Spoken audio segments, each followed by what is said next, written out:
Sure, my name is Rachel Harris and I'm the Advocacy Coordinator at the Women's Environment and Development Organization. And at COP17, I am co-coordinating an advocacy team on behalf of the Global Gender and Climate Alliance.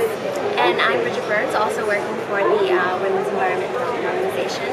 I'm the project coordinator there, and at COP17 I am coordinating the Women Delegates Fund, which is also a project of the Global Gender and Climate Alliance to bring women delegates to the climate negotiations.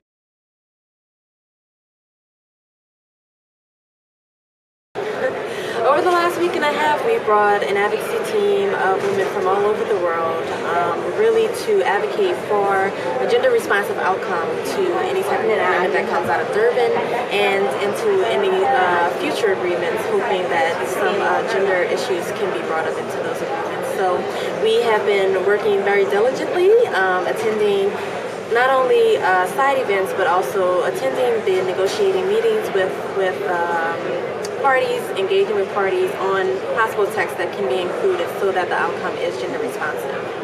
Great, Bridget. Well, the Women Delegates Fund is really a long-term project.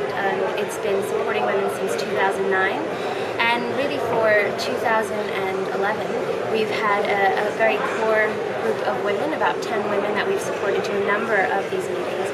We have 10 women here at COP17, and it's really about, we have, I think, around 30% participation of women on delegations right now, but in heads of delegations, it's still around 12%, and that number hasn't really increased. So the Women Delegates Fund is really about trying to provide a consistent fund or a consistent way for women to be able to participate in these negotiations, to come to more than just one meeting so they can really gain capacity and gain leadership in the meetings to take on those higher positions and to kind of fill that gap that we see in women's leadership. So we have 10 women, as I said, here at COP17 from some 10 different countries, mainly least developed countries, and they have been fantastic in really taking on different issues in the negotiations and networking with each other and supporting each other in the meeting.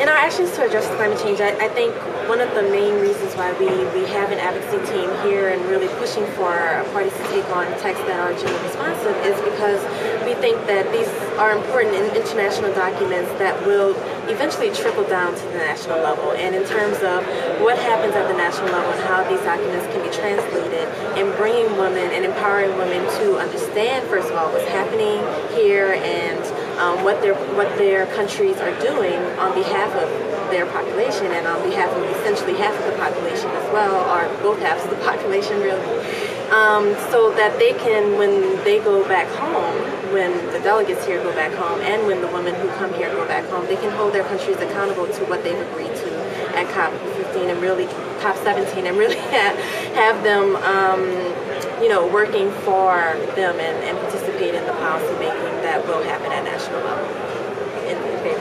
I think fundamentally we just understand that for climate change policies to work, for climate change policies to be effective, everyone needs to be at the table.